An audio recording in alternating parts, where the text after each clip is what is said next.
Live from Paris for today's Focus feature. Afghanistan is set to go to the polls this weekend in a presidential election amid continuing insecurity. Meanwhile, a huge number of Afghan citizens are living across the border in neighbouring Pakistan, still the largest refugee population in the world. Many of them feel abandoned, as a lot of that displaced population haven't been given the right to vote.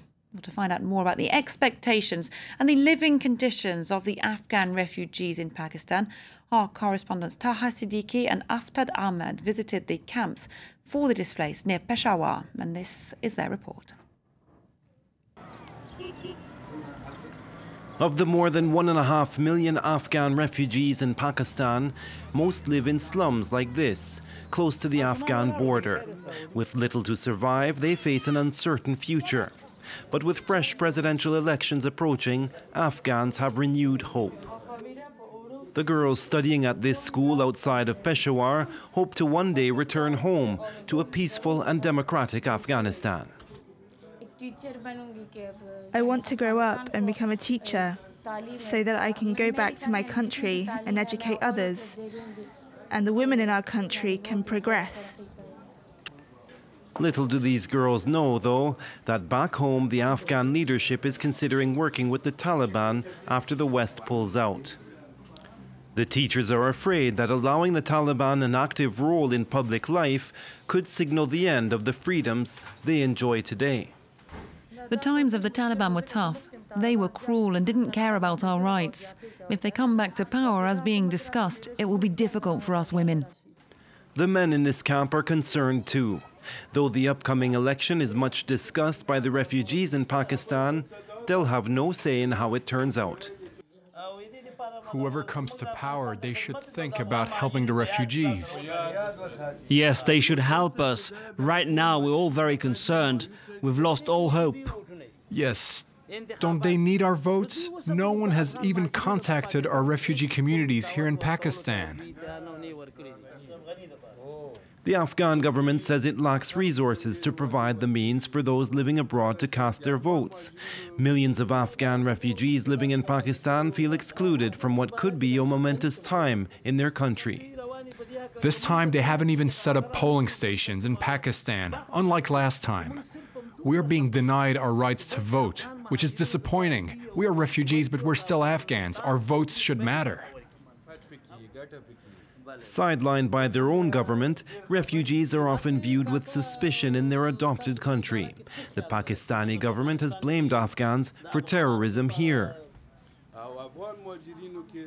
We're often accused of being Taliban or hiding terrorists or Arab fighters, but those are just lies.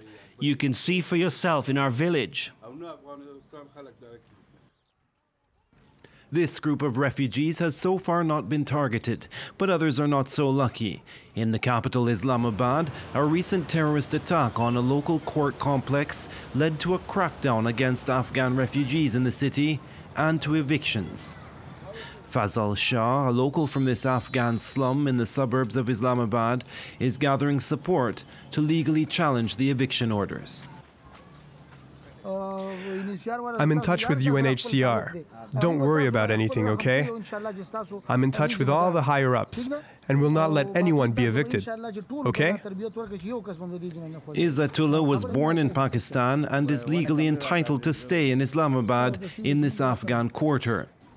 It was established in the 80s for refugee families like his, who escaped during the war against the Soviet Union. Today, he considers Pakistan his home, but even after 30 years, he feels like an outsider. This is the card that I have. It's the refugee card that authorizes me to stay here in Pakistan, and the government requires me to renew it often. But I'd like to have Pakistani citizenship. It'd be so much better. We should be treated as equal. We're all Muslim, and many of us are from the same ethnic background, so why not accept us? As Afghans go to vote this week, observers say the latest spate of Taliban attacks has fueled concerns for the country's future. For refugees in Pakistan, returning to a peaceful home remains a distant dream. We can talk more about these issues now with Nassim Majidi from Samuel Hall Research Consultancy, an international organisation first established in Afghanistan. Thank you very much for being with us on France 24.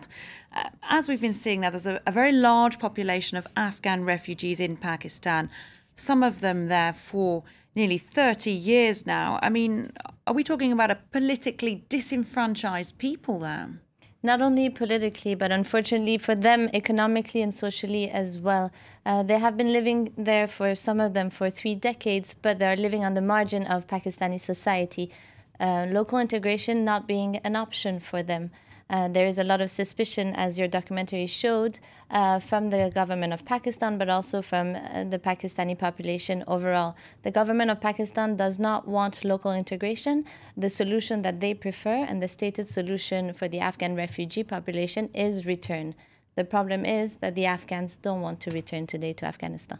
And the security situation we're seeing in Afghanistan, I mean, isn't favourable to a return. And indeed, that could make things even more volatile there, couldn't it? Exactly. Volatile in Afghanistan. If a wave of refugees were to return, the Afghan government cannot today absorb this amount of refugees who are also in Iran and in Pakistan, about over 2 million refugees, 2.5 million refugees overall. But it's also a volatile situation for Pakistan potentially. The government of Pakistan is expecting an inflow of more refugees over the next year as transition sets in. It's hard to predict, but if refugees do come in again into Pakistan, it could lead to economic and physical insecurity, as there are suspicions of terrorism and other dangers for the Pakistani society. And it's a very specific situation because the border area between Afghanistan and Pakistan is remarkably fluid. I mean, what kind of challenges does that present there? Well, there's no formal border. That is one of the issues between the two countries. It's, as one of the Afghans interviewed said, they're one ethnic group, they're one community. There is a line which is called the Durand line that separates the two countries, but you often see Afghan children going to school in Pakistan or working in Pakistan. And likewise, you see Afghans living in Pakistan who today come back to Afghanistan for their cousin's wedding or for a funeral. So there's a lot of going back and forth, and our studies on cross-border population movements show just that, a lot of fluidity, which benefits the population. It's not necessarily an advantage for them to have a regularized border like you have with Iran, because this fluid border allows them to survive, more or less, getting economic options that they don't have in Afghanistan, in Pakistan. Now, we're talking, of course, about the elections in Afghanistan, the presidential election coming up on Saturday. How do you think that could affect these very vulnerable people and the transition period in Afghanistan? How could we move forward there? Well, one lesson we've learned throughout the years is that elections in Afghanistan are very unpredictable and polls are often not representative. But there seems to be some indication that Ghani and Abdullah are at the moment frontrunners on this election, and their election could be positive news for Afghan refugees in Pakistan, as they would be able to speak in their favor and act in their favor. And looking ahead, a lot of people worried about an increase of insecurity in Afghanistan. Do you see the Taliban making a comeback starting with this vote? Again, speaking of the two candidates who are the frontrunners today, it seems likely that if they are to come to power, they would not necessarily open doors to the Taliban. But again, it's very unpredictable. The only thing that we can say with a lot of certainty is that Afghan refugees will not want to come back to Afghanistan today. Voluntary return has stopped. What is increasingly a concern for humanitarian and other actors are involuntary returns, meaning deportations or harassment locally. In Iran, the government of Iran has been deporting Afghans for many years now, not only Afghan refugees, but also irregular migrants. And the Pakistani authorities locally also tend to increase harassment over the Afghan population in Pakistan. So again, what we're most certain about is that there won't be any voluntary returns, but that we have to watch out for involuntary returns, which could come with a lot of risks, protection risks for the Afghan population. All right, we'll have to leave it there. Thank you so much for coming in and talking to us. That's Nassim Majidi of the Samuel Hall of the international consultants there. Stay tuned to France 24. We'll have the very latest international news for you at the top of the hour. Thank you.